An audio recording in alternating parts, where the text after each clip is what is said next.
ആ joining report അയച്ചിട്ടുണ്ട്. ഓ, library നോക്കി. വളരെ മോശമാണല്ലോ സാർ. ഗ്രാൻഡ് അത്രയ്ക്കേ കിട്ടുന്നുള്ളൂ. ഞാൻ ലിസ്റ്റ് നോക്കി. കൊള്ളാവുന്ന ഒറ്റ പുസ്തകം 4 കൊല്ലത്തിനടക്ക് വാങ്ങിയിട്ടില്ല. നോക്കിയേ, മാഷ് രാഷ്ട്രീയത്തിലുണ്ടായിരുന്നൊക്കെ ഞാനും കേട്ടു. സ്കൂൾ തുറക്കുമ്പോ എന്ത് സമരാ തുടങ്ങേണ്ടതെന്ന് നോക്കി കാത്തിരിക്കുക ചെക്കന്മാര്. അതില്ല ഇതില്ല എന്നും കൊട്ടിഘോഷിക്കാൻ നിൽക്കണ്ട. എന്റെ ആവശ്യത്തിന് വല്ല പുസ്തകം ഉണ്ടോ എന്ന് നോക്കി പോയതാണ്.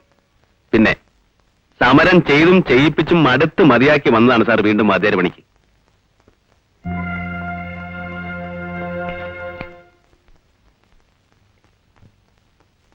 മനക്കിലെ പത്തായപ്പര കിട്ടി. പൊളിക്കാൻ കരാറാക്കിയതാണ്. കുംഭമീനമായിട്ട് പൊളിക്കുന്നു സുലൈമാൻ പറഞ്ഞു. എവിടെയാ മാഷേ ക്യാമ്പ്? തിരുമേനയുടെ പത്തായപ്പര. കുടുംബം ഇല്ലാത്ത സ്ഥിതിക്ക് ദുഷ്ചെലവല്ലേ മാഷേ? ഡ്രിൽ മാഷ ലോഡ്ജിലെ സുഖല്ലേ? ചീട്ടുകളിൽ എനിക്കൊരു ഇൻട്രസ്റ്റും ഇല്ല. ഒറ്റയ്ക്കാലും വല്ലതും വായിക്കാം. പത്തായപ്പുര എനിക്കറിയാം. താഴത്ത് ഒരു 10-20 ആൾക്ക് സുഖമായിട്ട് ട്യൂഷൻ എടുക്കാം. അങ്ങനെ വല്ല നോട്ടമുണ്ടോ? ഏയ്, സൗകര്യപ്പെട്ടാൽ MA പ്രിപ്പയർ ചെയ്യണമെന്നുണ്ട്. സ്ഥലം കിട്ടിയ സ്ഥിതിക്ക് ഇനി ഒരു കുടുംബം ഉണ്ടാക്കുകയും ചെയ്യാല്ലേ. നോക്കണമെങ്കിൽ പറഞ്ഞാൽ മതി. ജ്യോതിഷമുണ്ട് മാധവ മാഷക്ക്. നല്ല പ്രാക്ടീസാ. സൈഡ് ബിസിനസ് ഇല്ലാത്ത ഇവിടെ കുറവാ. അപ്പുക്കുട്ടൻ മാഷക്ക് ഹോമിയോപ്പതി. അത് നല്ല പ്രാക്ടീസാ. നമ്മുടെ ഹെഡ് മാസ്റ്റർ ജോസഫിനോ? ഒന്നുമില്ല, പാവം. പിന്നെ അത്യാവശ്യത്തിന് പണ്ടം പണയത്തിന് കാശ് കടം കൊടുക്കും. അത് മാത്രം. ദുബായിലുള്ള മകന്റെ കാശ് ഇഷ്ടം പോലെ വരുന്നുണ്ട്. ഭാഗ്യവാൻ.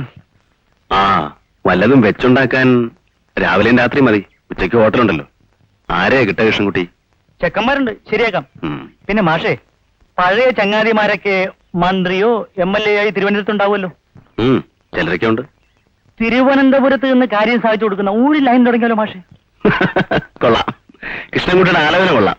ഞാൻ ഒരു ബിസിനസിനും കൊള്ളില്ല. എന്നെ വിട്ടേക്ക്. മാഷേ, ഇത് കയ്യിലിരിക്കട്ടെ. ഞാൻ പിന്നെ വാങ്ങിച്ചോളാം. എന്താ? ഈ 15-ന് ഒരു പുതിയ കുറി സ്റ്റാർട്ട് ചെയ്യുന്നുണ്ട്. നമുക്കും എന്തെങ്കിലും സൈഡ് ബിസിനസ് വേണ്ട മാഷേ?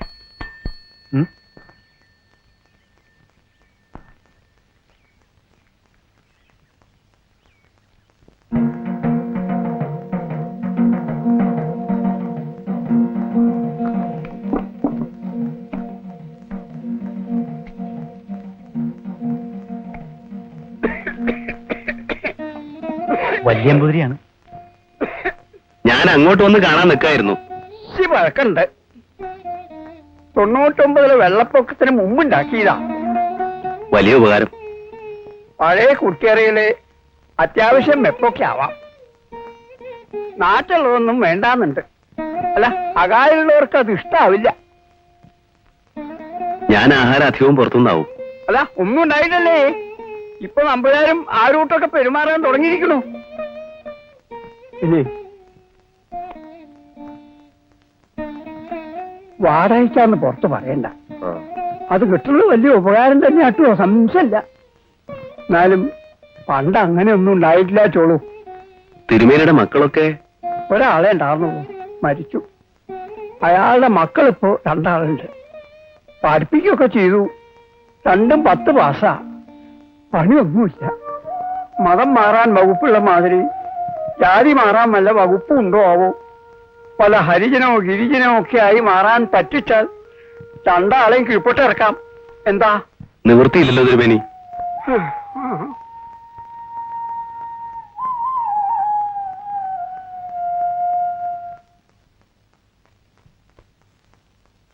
ആ വാ വാ, കയറുവാ. ആദ്യത്തെ വിരുന്നുകാരൻ ഹരിയാണ്. നിന്നെ വിചാരിച്ചിട്ടാ ഇത് പോക്കറ്റിലിട്ടത്. അമ്മ ഒന്ന് വരാൻ പറഞ്ഞു. കേസും കൂട്ടും ഇഷ്ടമായിട്ടല്ല, പലരും പറഞ്ഞു. അപ്പൊ വക്കീൽ നോട്ടീസ് അയപ്പിച്ചു. ഹരിയുടെ അച്ഛന്റെ വീട്ടുകാരിൽ നിന്നും സഹായങ്ങളൊന്നും ഉണ്ടായിട്ടില്ല.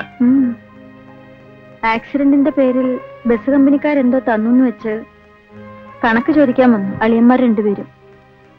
മരിച്ച ചന്ദ്രശേഖരൻ അവകാശപ്പെട്ടതായി സ്വത്തൊന്നുമില്ല എന്നാണ് എഴുതിയിരിക്കുന്നത് വക്കീല്. വീടും കൃഷിസ്ഥലമെല്ലാം അച്ഛൻ പെൺമക്കൾക്ക് എഴുതി വെച്ചാണത്രേ. സ്വത്ത് മോഹിച്ചിട്ടല്ല. ഹരിമോൻ കഷ്ടപ്പെടാതെ വളരണം, പഠിക്കണം. അതൊക്കെ വിചാരിച്ചപ്പോ കേസ് കൊടുത്താൽ മോന്റെ പേരിൽ എന്തെങ്കിലും നീക്കി വെക്കേണ്ടി വരില്ലേ അവർക്ക്?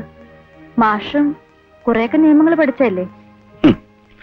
ഇതും കൊണ്ട് കോടതിയിൽ പോയാൽ 5-6 കൊല്ലം ഒരു വക്കീലിന് കോളാവും. അത്ര തന്നെ. ഹരിയുടെ മകന്റെയോ മകന്റെയോ കാലത്ത് അനുകൂലമായൊരു വിധി കിട്ടിയേക്കാം ചിലപ്പോ. വീട്ടുടമസ്ഥന്റെയും നാട്ടുകാരുടെയും മുമ്പില് ഞാൻ ഒന്നിനും കുറവില്ലാന്ന മട്ടിൽ പിടിച്ചു നിൽക്കുകയാണ് മാസ്റ്റർ ഇതുവരെ. ഇല്ലായ്മയും വല്ലായ്മയും പുറത്തു കാട്ടാൻ വയ്യല്ലോ. ജോലി കിട്ടിയില്ലെങ്കിൽ ഇനി ഞാൻ എന്ത് ചെയ്യണം മാസ്റ്റർ? നോട്ടീസും മറുനോട്ടീസും കൊണ്ട് കാര്യമില്ല. നേരിട്ട് അവരോട് വിഷമതകൾ പറയണം. അവരും മനുഷ്യരല്ലേ. സ്വന്തം ആങ്ങളുടെ കുട്ടിയും ഭാര്യയും കഷ്ടപ്പെടുന്ന അറിയുമ്പോൾ എന്തെങ്കിലും ചെയ്യില്ലേ? പോയി നേരിട്ട് കാര്യം പറയണം, ചോദിച്ചു നോക്കണം.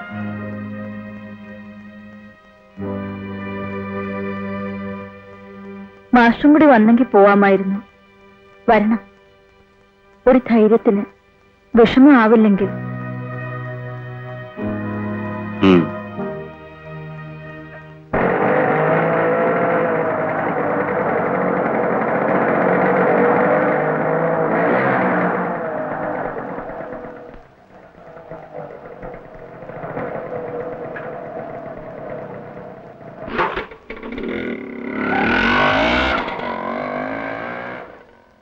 ഓ, നീയാണോ?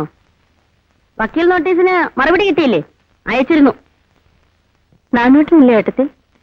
നോട്ടീസ് അയച്ചാൽ നാനൂറ്റം നിറയ്ക്കും നീ വിചാരിച്ചോ? കേസ് കൂടാനുള്ള ശക്തിയൊന്നും എനിക്കില്ല പത്മടത്തി. എന്റെ ഈ കുട്ടിയുടെ സ്ഥിതി നിങ്ങൾക്കൊക്കെ ആലോചിച്ചാൽ അറിയാലോ. ഈ വീട്ടിലേക്ക് ആകെ ഉണ്ടായിരുന്ന ആണൊരുത്തനാ. അവൻ പോയതിന്റെ നഷ്ടം ഞങ്ങൾക്കാ, നിന്നേക്കാളും.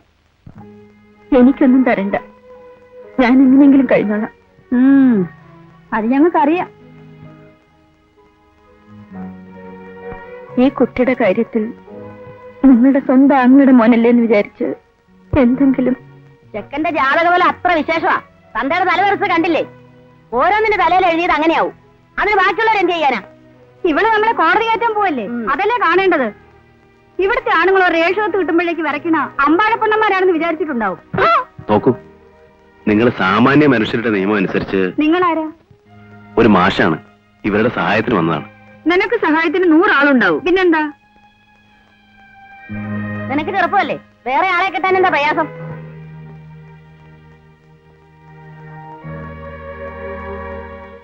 ഇറങ്ങാൻ സാർ, വാ. ഞങ്ങള് കാര്യം പറഞ്ഞതേ ഉള്ളൂ. നിൽക്കൂ, കുട്ടിക്ക് വല്ലതും കൊടുത്തിട്ട് വാ.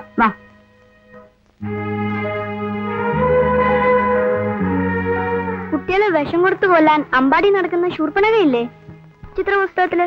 അതേ മുഖറ ആയമ്മയ്ക്ക്. വേഗം നടക്ക്.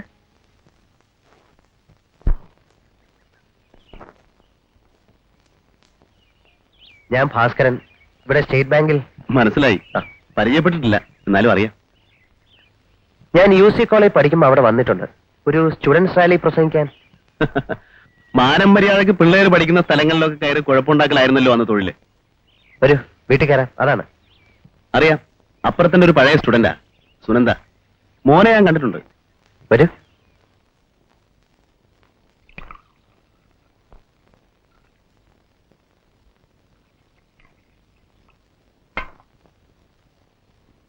ഞാൻ മാളുക്കുട്ടിയമ്മയുടെ വീട്ടിൽ പോയി ഒരു ഫോൺ ചെയ്യാൻ. നമുക്ക് ഇവിടെ ഒരു ഫോൺ വെച്ചൂടെ? വെക്കാം.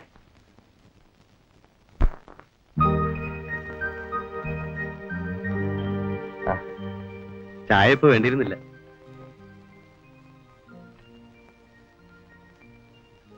സൈക്കിൾ എന്റെ കൈക്രിയാണ്. വൈഫ് ഇപ്പൊ വന്നേ ഉള്ളൂ. കണ്ടു. രാഷ്ട്രീയം കംപ്ലീറ്റ് ആയി വിട്ടോ? അഭിപ്രായങ്ങളുണ്ട്, പ്രവർത്തനമില്ല. ഒരിക്കൽ അസംബ്ലിയിലേക്ക് നിൽക്കുന്നു എന്നൊക്കെ കേട്ടിരുന്നല്ലോ. ഓ, വെറുതെ. അസംബ്ലിയിലേക്ക് പറ്റിയ ഭാഷയൊക്കെ കയ്യിലുണ്ട്. പഠിച്ച തെറികളൊന്നും മറക്കില്ലല്ലോ. പക്ഷേ തൊലിയുടെ കട്ടി ഇത് പോരാ, വേണ്ടെന്ന് വെച്ചു.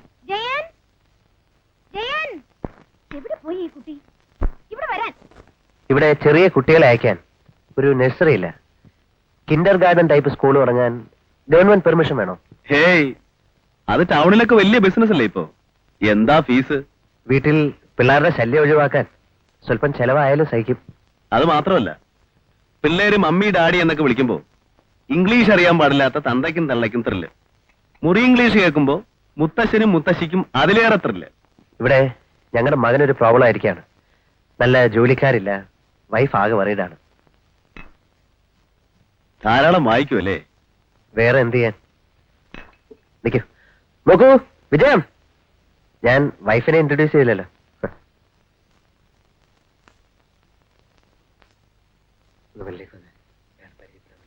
എനിക്കിപ്പോ സൗകര്യമില്ല.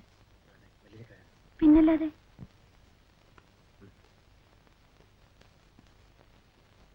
അവള് ബാത്റൂമിലാണ്. ഇനിയും കാണാമല്ലോ.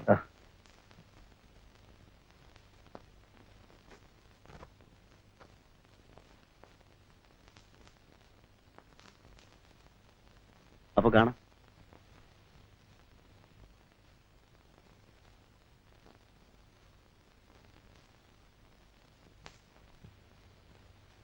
ബാങ്കിലെ അറ്റൻഡർ ഒരു ജോലിക്കാരിയെ കൊണ്ടുവരും നാളെ. എല്ലാ പണിയും ചെയ്യും. എത്ര ദിവസത്തേക്കാണാവും? സ്വല്പം മനുഷ്യപ്പറ്റോടുകൂടി പെരുമാറുക, പിന്നെ ആവശ്യത്തിന് മാത്രം സഹായിക്കുക. എന്നാ സ്ഥിരമായി നിൽക്കും ആരും. അപ്പോ എന്റെ കുറ്റം കൊണ്ടാണ് ജോലിക്കാരികൾ നിൽക്കാത്തതെന്നാണ് അർത്ഥം. എന്തോ രണ്ടുപേർ വന്നത് കണ്ടു, പിന്നെ പോയെന്നും പറഞ്ഞു. കാരണം ഞാൻ ചോദിച്ചില്ലല്ലോ. ഒരു സാമാന്യ തത്വം പറഞ്ഞതാണ്. അല്ല, അതും പറഞ്ഞോളൂ. എന്റെ കുറ്റം തന്നെ. എന്നെ കുറ്റപ്പെടുത്താത്ത ഒറ്റ ദിവസം ഉണ്ടായിട്ടുണ്ട് ഈ 6 കൊല്ലത്തിനിടയ്ക്ക്.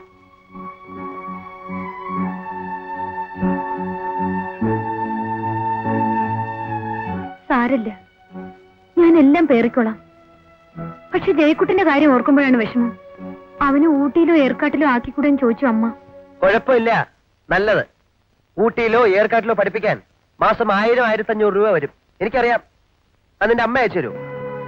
ജഡ്ജി അമ്മ തരൂ.